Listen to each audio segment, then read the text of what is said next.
어느 탄광에 갱이 무너져서 광부들이 매몰된 사건이 일어났습니다. 그런데 공교롭게도 광부들이 두 쪽으로 나뉘어서 매몰되었습니다. 그들을 구출하는 데 여러 날이 걸렸죠. 그런데 나중에 보니까요. 한쪽에 갇힌 사람들은 다 살게 되었고 또 나머지 다른 한쪽에 갇힌 사람들은 다 죽어 있었던 광경을 목격하게 되었습니다. 조건은 양쪽이 다 똑같았습니다. 똑같이 이 갱 속에서 고생을 했었습니다. 그런데 한 가지 차이가 있었는데 그게 뭔가 하니까 한쪽은 전화선이 연결돼 있었고 그래서 구조 작업이 그 전화 연결을 통해서 계속 진행되고 있었습니다. 거기 있던 사람들은요. 이제 다들 자기들이 구조될 것을 알았습니다. 하지만 이 다른 쪽은 전화선이 연결돼 있지 않았습니다. 그래서 구조 소식을 듣지 못하게 된 것이죠. 구조될 것을 알고 소망을 가진 사람들은 다 살았던 반면에 이 구조 소식을 전해 듣지 못하고 자기들이 구조될 것을 알지 못한 사람들은 절망해 버려서 결국은 이쪽에 갇혀 있던 사람들은 다 죽었다고 합니다. 여러분 똑같이 어려움과 위기를 만나도요. 어떤 사람은 참 힘을 내고 긍정적이고 희망을 가지는 그런 사람들이 있는가 하면 어떤 사람은 풀이 죽어 있습니다. 부정적인 생각만 하다가 그만 낙심하면서 절망하는 그런 경우도 있더라는 것입니다. 여러분 이 차이가 무엇입니까? 이 차이는 다른 게 아닙니다.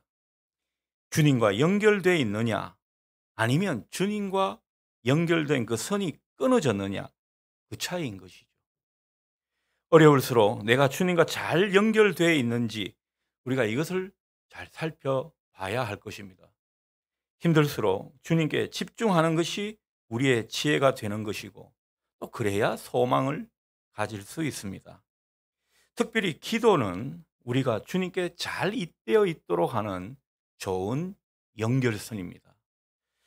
여러분 사회적 거리두기 4단계가 돌입했는데 부득이하게 우리는 사람들과는 좀 거리를 두게 생겼습니다. 이럴 때 오히려 주님과는 더욱 긴밀하게 기도로 연결되는 여러분 되실 수 있기를 축복합니다. 예수님이 십자가를 지시기 얼마 전이었습니다. 예루살렘에서는 종교 지도자들 가운데 예수님을 죽일 음모를 한창 진행하고 있었습니다. 자, 그런 와중에 가룟 유다는 예수님이 아끼던 그 제자 가룟 유다는 이 종교 지도자들한테 예수님을 팔아넘길 그런 계획을 꾸미고 있었습니다. 자, 그렇다면 나머지 제자들은 뭐 했을까요? 나머지 제자들도 한심한 작태를 보였습니다. 예수님 앞에서 누가 크냐? 내가 크다, 네가 큰가? 뭐 이런 걸 다투고 있었다라는 거죠. 주님은 무척이나 비장한 그 시간을 보내시고 있었는데 이 제자들은 그런 주님의 마음과는 아랑곳 없이 아주 철없는 모습으로 자기의 예수님의 그 마지막 시간을 보내고 있었습니다. 우리가 알다시피 이 제자들은요 예수님과 3년이나 동고동락한 그런 사람들입니다. 3년이나 동고동락했는데도 예수님을 잘 몰랐습니다. 예수님이 어떤 길을 가시는지 제대로 이해하지 못했던 것입니다. 그러면서 그 속에는 얼마나 욕망이 많이 끓었는지요. 얼마나 장밋빛 꿈에 부풀었는지 모른다는 것이죠. 이 예수님과 제자들의 십자가 지시기 전 이 상황이 너무나 대조적이었습니다. 예수님이 왕이 되시면 자기들은 뭐 한 자리 차지할 거라고 이 막연한 기대만 갖고 있는 환상만 갖고 있었던 그런 상황이었습니다. 여러분 이럴 때 예수님 얼마나 마음이 외롭고 힘드셨겠습니까? 정말 힘든 시간을 보내는데 누가 자기를 좀 지지해 주고 알아주는 그런 사람이 있으면 얼마나 힘이 나겠습니까? 근데 제자들은 헛된 망상만 하고 있으니 예수님이 얼마나 힘이 드셨을까 생각이 드는 것입니다. 여러분 한번 생각해 보십시오. 예를 들어서 아버지가 곧 회사 문을 닫아야 할 판입니다. 얼마나 마음에 근심이 많겠습니까? 그런데 뭐 자식들이라고 있는 것이 뭐 명품 백을 사달라, 자기 유학 보내달라 이런 말들을 하면서 이 아버지한테 떼를 쓰고 있다면 얼마나 그 심정이 안타깝겠습니까?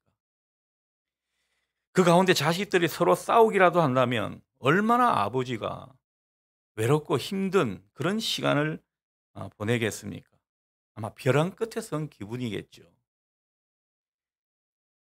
하지만 우리 주님은 결코 그런 상황과 그런 시간 속에 힘들어 하시지 않았습니다. 뭐 외로워서 무너지는 이런 모습이 없었습니다. 철없는 제자들, 한심한 제자들, 그 제자들 때문에 속상해하거나 분노하시지도 않으셨습니다. 오히려 주님은요, 그저 제자들 걱정뿐이었습니다. 주님은 제자들이 얼마나 연약한지, 또 임박한 그 고난의 때, 시험의 때에 그들이 얼마나 쉽게 흔들리고 믿음이 꺾어질지 그 누구보다도 잘 아셨습니다. 그래서 주님께서는요, 이 제자들이 앞으로 겪어야 할 일들, 그 일들로 인해서 실패와 절망을 맛보게 될 그 모든 상황을 아시고 대비하셨습니다. 그러면서 한편으로는 걱정하는 그 마음의 일부를 제자들에게 내비치기도 하셨습니다. 오늘 특별히 본문에서는 베드로에 대한 걱정을 주님께서 보이시고 계시죠. 베드로에게 주님이 말씀하십니다. 31절, 32절 말씀입니다. 시몬아, 시몬아, 보라 사탄이 너희를 밀가부르듯 하려고 요구하였으나 그러나 내가 너를 위하여 내 믿음이 떨어지지 않기를 기도하였노라. 그렇게 주님께서 말씀하십니다. 여러분, 사탄이 밀가부르듯 한다. 이 말이 어떤 뜻인가요? 사탄이 베드로를 비롯한 제자들을 막 흔들어 댄다는 것입니다. 욥기서에서 사탄이 욥에게 했던 행동을 우리가 잘 알고 있습니다. 이 고난 가운데 있는 믿음의 사람들에게 사탄이 얼마나 유혹하고 얼마나 흔들어 대는지, 그 믿음을 시험하고 있는지, 그 시험의 목적은 다른 게 아니죠. 그 믿음이 꺾이도록 하는 것이죠. 사탄의 목적이 바로 여기에 있습니다. 그런 일을 하더라는 것이죠.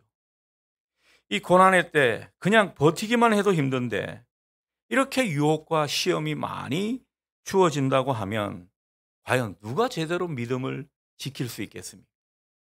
그 고난의 시간 인내하며 승리나 할 수 있겠습니까? 오늘 이런 상황에 우리 베드로 사도가 처해 있더라는 것입니다. 사실 오늘 이 말씀은요, 지난주 제가 성도님들을 위해서 기도하던 중에 받은 말씀이기도 합니다. 가뜩이나 힘든 우리 성도들, 이제 사회적 거리두기 4단계에 들어가게 되면 뭐 예배도 비대면 예배로 전환되고 또 삶도 그만큼 더 힘들어질 텐데 이 목회자로서 걱정이 이만저만이 아니었습니다. 그리고 마음도 참 무거웠습니다. 사실은요, 우리 장로님들과 뭘 의논했는지 아십니까? 이제는 우리 교우들이 좀 이제 교회에 나와서 예배를 좀 제대로 드릴 수 있게끔 우리가 전화 신방도 좀 많이 하십시다. 뭐 이런 걸 의논했더랬습니다. 얼마나 상황이 거꾸로 가고 말았습니까? 참 마음이 아니었습니다. 그래서 참 마음이 무거운 상태에서 기도를 하는데 이 기도가 잘 되지를 않더군요. 그렇지 않습니까? 뭐 힘든데 마음이 무거운데 기도가 쉽게 되면 그게 어디 인간입니까? 기도가 안 될 때는 제가 아는 성경 지식으로는 참 솔직한 마음만 주님께 드리면 된다. 이런 생각으로 기도를 했더랬습니다. 그런 마음이 많이 들었습니다. 하나님, 어떻게 해요? 주님, 우리를 불쌍히 여겨 주십시오.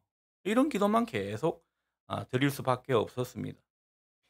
마음속으로 어느 순간 또 주님, 주님 하면서 또 뜨거운 마음이 들 때가 있었습니다. 그래서 주님 이름을 외치면서 절규하듯 그렇게 기도하고 있는데 우리 성도들이 떠올랐습니다. 얼마나 불쌍하게 느껴지는지 몰랐습니다. 각자의 삶이 조금씩 조금씩 느껴지는데 참 마음이 더 무거워지는 그런 순간이었습니다. 그리고 성도들을 위해 기도한답시고 이게 죽치고 앉아 있는 제 자신도 얼마나 연민이 느껴지든지 참 어려운 시대에 이 목회를 한다고는 하나 참 능력이 없구나 이런 생각이 들면서 뭐 어쩔 수가 없는 이 상황 때문에 자기 연민에 빠지고 말았습니다. 그러면서 주님께 터져 나오는 소리가 이런 소리였습니다. 주님, 저나 우리 성도들이나 있는 이 연약한 믿음마저 다 날아가게 생겼습니다. 주님 어떡합니까? 그렇게 주님 앞에 절규하듯 속삭일 때 주님께서 불현듯 스쳐 지나가는 말씀을 주셨는데 그게 바로 오늘 이 본문의 이 구절인 것입니다. 32절 상반절이죠. 주님께서 저에게 말씀하셨습니다. 아들아, 사탄이 밀가부르듯 하려고 요구하였으나 그러나 내가 너희 믿음이 꺾이지 않도록 기도하였다. 이 말씀이 쭉 지나가는 겁니다. 여러분, 이 말씀에 얼마나 제가 위로를 받았는지 모릅니다. 주님께서 우리를 위해 기도하셨고 또 기도하고 계신다는 그런 말씀으로 들리기에 얼마나 힘이 났는지 모른다는 것입니다. 여러분, 사실 우리가 겪고 있는 모든 시간들은요, 사탄이 우리 믿음이 꺾이도록 아주 밀가부르듯 흔들어대고 있는 이 어려운 시간들입니다. 우리 믿음이 그냥 땅에 떨어지도록 얼마나 획책하고 흔들어대고 있는지 모른다는 것이죠.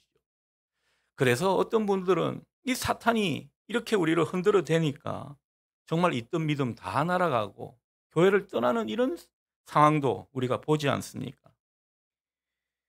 위기의 시간들이고 얼마든지 주님을 향한 그 신뢰의 끈을 놓아버릴 수도 있는 그런 힘든 시간이라고 할 수 있습니다. 자, 그런데 문제는요, 우리 믿음이 꺾어지고 떨어지지 않도록 하기 위해서 우리 스스로 할 수 있는 일은 별로 없다는 사실입니다.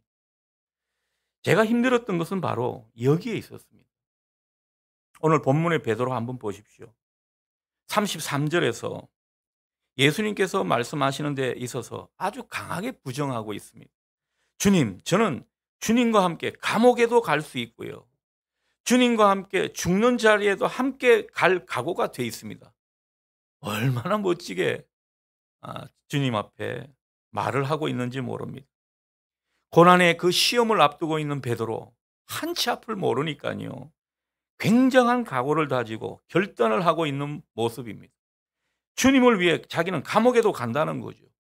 죽는 것도 불사하겠다는 그런 어떤 호언장담을 해대고 있습니다. 우리가 잘 알죠. 이 베드로의 결단, 이 베드로의 호언장담 결과가 어떻게 되었습니까? 그 결과는 우리가 너무도 잘 아는 얘기입니다. 물론 이런 말을 하는 베드로, 이 말 자체에는 굉장히 순수한 마음과 어떻게 보면 거짓 없는 그런 어떤 생각이 여기 있었을 거라고 여겨집니다. 그런데 이 말을 하고 있는 베드로가 하나 모르는 게 있죠. 뭘 몰랐을까요? 자기 자신의 연약함입니다. 사람이 얼마나 연약한지, 사람이 얼마나 금방 이 바뀔 수 있는 그런 개연성이 있는 존재인지 몰랐더라는 거죠. 두려움과 공포가 막 밀려올 때는요, 뭐 결심하고 다짐하고 혼장담한 것 따위는 얼마나 부질없는 것인지 우리가 살면서 많이 느끼지 않습니까? 얼마나 무력한 믿음의 결단인지 모르겠습니다. 주님, 제가 이렇게 하겠습니다. 주님을 위해서 이런 것도 제가 한번 해보겠습니다. 그러나 여러 가지 시험과 또 어려움 앞에서 번번이 실패하고 마는 그런 우리 자신을 보지 않습니까? 이 베드로는 그걸 몰랐더라는 거죠. 이렇게 주님 앞에 큰 소리친 베드로, 호언장담했던 베드로, 주님을 결국 배반했습니다. 3번이나 주님을 모른다고 부인하고 말았습니다. 그걸 잘 아신 주님이 34절 말씀처럼 이렇게 경고하셨던 거죠. 오늘 닭 울기 전에 네가 3번 나를 모른다고 부인할 것이다. 주님은 우리의 연약함을, 베드로의 그 연약함을 너무도 잘 아시고 이런 말씀을 미리 해 주신 것입니다. 여러분, 우리가 주님 앞에 큰 소리 칠수록 더 심하게 무너지는 것을 저는 이 목회를 하면서 많이 경험하게 됩니다. 또 처참하게 무너지더라는 거죠. 나중에 이 베드로 어떤 모습입니까? 그 뭐 이 대제사장 집에 여종이 와가지고 당신 갈릴리 사람 아니요 그러니까 막 자기 정체가 탄로날까 봐 나는 아니다라고 막 얼마나 부인하면서 예수님을 저주하는 듯한 그런 표현까지 했습니까? 나중에 베드로가 그 상황이 끝나고 또 주님은 십자가에 돌아가시고 그때를 생각하니까요, 억장이 무너지는 겁니다. 무너질 때는 아주 처참하게 무너지는 그런 베드로의 모습을 우리가 성경을 통해 확인하지 않습니까? 자기가 말한 게 있기 때문에 그 말한 것이 그대로 남아 있어서 고개를 들 수가 없는 겁니다. 그리고 예수님 수제자는 왜 내가 되었나 싶을 정도로 그 수제자라는 무게감이 결국은 자기에게 아주 무거운 형틀처럼 되돌아오고 말았습니다. 그래서 베드로는요, 한동안 낙향을 해가지고 이 자기 혐오와 또 절망감에 사로잡혀서 그렇게 살아가고 말았던 것입니다. 자, 그럼에도 불구하고 이 베드로, 이 연약한 베드로, 실패할 수밖에 없었던 그 베드로에게 희망이 있을 수 있었던 것은 이 베드로의 연약함과 한계, 그의 믿음의 실패까지 아시고 미리 그를 위해 마음으로 품고 기도해 주셨던 주님이 계셨기 때문에 베드로는 희망이 있었던 것입니다. 오늘 주님은 그 점을 우리에게 일깨워 주시는 것이죠. 베드로에게 무슨 말씀을 하셨습니까? 오랫동안 너를 위해 기도해 왔다. 네가 비록 실패하고 넘어져도 다시 일어설 수 있도록, 그리고 사명으로 나아갈 수 있도록 내가 너를 도와주겠다. 내가 너를 기대한다. 그 말씀을 베드로에게 하신 것입니다. 오늘 주님은 그 말씀을 우리에게도 하고 계신 것입니다. 주님은 우리의 연약함과 한계도 그 누구보다도 잘 아십니다. 여러분, 목사인 저나 장로님이나 권사님이나 믿음이 있다고 해봐야 얼마나 있습니까? 우리는요, 정말 이 상황과 또 환란이 다가오는 이 환경 가운데 우리 믿음 제대로 지키기 어려운 사람들입니다. 사실은. 그런데 주님께서 우리의 연약함과 한계를 잘 아시고 이미 우리를 위해 기도해 오셨던 것입니다. 제가 그걸 많이 느꼈습니다. 얼마든지 주저앉고 얼마든지 희망을 꺾어버릴 수 있는 순간도 있었는데 그때 그러지 않았더라는 거죠. 제 믿음이 대단한 줄 알았습니다. 제가 영성이 있는 목사라서 그런 줄 알았습니다. 근데 이 말씀을 깊이 묵상해 보니까요, 그 고비 때마다 주님께서 저를 위해 기도해 오셨다는 사실을 깨달았습니다. 여러분들을 위해서도 마찬가지일 것입니다. 주님이 기도해 오셨고 지금도 우리를 위해 기도하시기 때문에 우리는 연약하고 한계 많은 사람이지만 우리는 희망을 가질 수 있고 승리함을 위해서 나아갈 수 있는 것입니다. 우리에게 이게 은혜라는 거예요. 저는 이게 큰 은혜로 다가왔습니다. 우리는 얼마든지 일시적으로 유혹에 넘어질 수 있고 시험에 무너질 수 있습니다. 때로는 주님께 배신할 수 있는 그런 인간들입니다. 우리의 믿음의 현주소를 보면요, 소망이 없습니다. 그러나 우리에게 소망이 되고 희망이 되는 것은 이렇게 연약한 우리 자신을 위해서 주님이 기도하고 계시더라는 거죠. 여러분이 고비 때마다 제가 어떨 때는 우리 성도님들이 완전히 이제 믿음에서 꼬꾸라질 것 같은 그런 걱정이 많이 들었었는데 근데 결과는 그렇지 않더라고요. 지금 이 말씀에 비춰보면 주님께서 기도해 주셨던 것입니다. 성령님을 통해 지금도 기도해 주시고 계시더라는 거죠. 그러니 우리는 다시 일어설 수 있는 겁니다. 그러니 우리는 힘차게 나아갈 수 있는 것입니다. 주님께서 기도하시면서 우리에게 얼마나 사랑을 베풀어 주시는지 지금도 우리를 위해 간구해 주시는 그 주님을 여러분 이 저녁에 마음에 새롭게 모실 수 있기를 바랍니다. 오늘 32절 말씀이 여러분에게 주시는 주님의 음성이기를 바랍니다. 32절입니다. 그러나 내 믿음이 떨어지지 않도록, 내 믿음이 꺾이지 않도록 내가 너를 위하여 기도하였다. 그러니 너는 돌이킨 후에 내 형제를 굳세게 하거라. 물론 이런 생각도 할 수 있죠. 사탄이 우리를 흔들어 댈 것을 아시면 주님, 애초에 우리를 시험대에 안 서도록 해주면 좋지 않습니까? 어려움과 위기의 시간들을 면제해 주실 수는 없었습니까? 이런 생각을 우리가 주님 앞에 토로할 수 있다고 봅니다. 하지만 오늘 이 베드로, 주님께서는 이 베드로의 그 시험과 어려움의 시간들을 결코 면제해 주지 않으셨습니다. 우리의 그 모진 시간들도 주님이 면제해 주지 않으셨습니다. 왜 그러셨을까요? 주님은 이 고난의 풀무불을 통해서 우리의 믿음을 재련하시고 싶었던 것입니다. 시련의 시간들 속에서 우리는 믿음의 꽃을 피울 수가 있는 것입니다. 믿음은 실패와 고통 속에서 자라는 법이기 때문에 그렇습니다. 여러분, 비 온 뒤에 땅이 굳어진다 이런 말이 있죠. 우리가 아픔과 고통을 겪어본 그런 사람이라야 나중에 아파하고 고통을 당한 사람들을 이해할 수가 있습니다. 우리가 실패하고 좌절을 겪어본 그런 인생이라야 실패와 낙심, 절망 가운데 있는 사람들을 우리가 이해하고 그들을 위로할 수 있는 것입니다. 우리는 누군가의 표현에 의하면 상처 입은 치유자인 것입니다. 상처를 경험한 사람만이 다른 사람의 상처를 만져주고 또 치유해 줄 수 있다는 것입니다.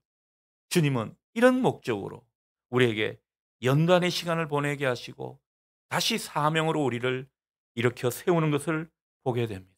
오늘 32절 하반절 말씀이 그것을 잘 나타내 주고 있습니다. 너는 돌이킨 후에 내 형제를 굳게 하라. 네가 회복되고 상처가 아물게 되면 너와 같이 믿음에 실패하고 또 고통을 경험한 그 사람들을 굳세게 하고 회복시키는 그 일을 감당하라. 주님께서 베드로에게 미리 소명을 일깨워 주고 계신 것입니다. 이 소명은 우리의 소명이기도 합니다. 주님은 위로가 필요한 시대에 연약한 우리를 회복시키고 믿음을 강건하게 하신 뒤에 우리도 위로자로 살아가게 하시는 것입니다. 주님의 말씀은 그대로 적중이 되었습니다. 우리가 잘 아는 베드로, 훗날 어떻게 되었습니까? 그가 돌이킨 후에 성령을 받고는 다른 사람에게 얼마나 복음의 불을 밝혔으니 그 영혼을 환하게 하는 등불이 된 사람이 바로 베드로였습니다. 다른 사람들의 삶의 버팀목이 되었던 사람이 바로 베드로입니다. 주님은 이런 기대가 있었기에 베드로가 배신할 것을 아시고도 노하지 않으셨습니다. 배신하고 믿음에 실패할 것을 다 아시면서도 다시 일으켜 세워서 그를 주님이 주시는 소명으로 나아가게 하시려고 그것에 자신 있는 주님이시기에 주님은 그를 위해 기도로 어려운 시간을 채워 가셨던 것입니다. 주님이 이 마지막 때에 얼마나 베드로를 위해 사랑과 신뢰를 보여주셨는지, 기대를 갖고 그를 위해 기도하셨는지, 이게 베드로의 소망이고 희망이라는 거죠. 이게 고스란히 우리의 희망이요 소망인 것입니다. 여러분, 이 주님의 사랑과 신뢰, 우리를 향한 기대, 우리에게 그대로 있음을 여러분 이 저녁에 보실 수 있기를 바랍니다. 주님이 연약한 우리를 위해서도 기도하셨고 지금도 성령님을 통해 기도하고 계신 것입니다. 그러니 우리 앞에 놓인 시간이 좀 어렵다고요, 힘들다고요, 고통스럽다고요, 다시 한번 이 주님을 기억하고 이 주님을 바라보시면서 몸과 마음을 다시 일으켜 세울 수 있기를 주님의 이름으로 축복합니다. 여러분 다시 힘을 내시고 다시 힘차게 나아갈 수 있는 우리 모두가 되기를 바랍니다. 우리가 그렇게 할 수 있는 이유는 다른 게 아닙니다. 주님이 여전히 우리를 위해 기도하시기 때문입니다. 기도하시면서 우리에게 위로와 힘을 주시는 분이시기 때문에 우리가 그것을 믿고 일어서게 되는 것이죠. 또한 우리는 주님의 그 마지막 말씀을 마음에 새겨야 할 것입니다. 돌이킨 후에 형제를 굳세게 하라. 우리가 이 소명으로 나아갈 수 있으면 좋겠습니다. 주님은 분명 우리가 더욱 믿음이 온전해지고 강건해지도록 우리를 인도해 가실 것입니다. 우리가 주님께 연결되어 있는 한, 기도로 연결선이 문제가 없는 한 우리는 반드시 주님께서 우리를 일으켜 세우시고 용기를 가지고 나아가시는 주님의 사역의 맛을 보게 될 것입니다. 그럴 때 우리가 할 일은, 그럴 때 우리가 잊지 말고 해야 할 일은 우리 주위에 믿음이 꺾이고 희망이 사라져가는 그 사람들에게 우리가 희망이 되어주는 것입니다. 우리가 비빌 언덕이 되어주는 것입니다. 그 사람들에게 사랑과 용기를 전하고 그리고 기도해 주는 그의 좋은 동무가 되는 것입니다. 오늘 주님께서 이 사명을 우리에게 일깨워 주십니다. 이 사명으로 다시 한번 주님 손을 붙잡고 힘차게 나아가는 우리 모두가 될 수 있기를 주님의 이름으로 축원합니다.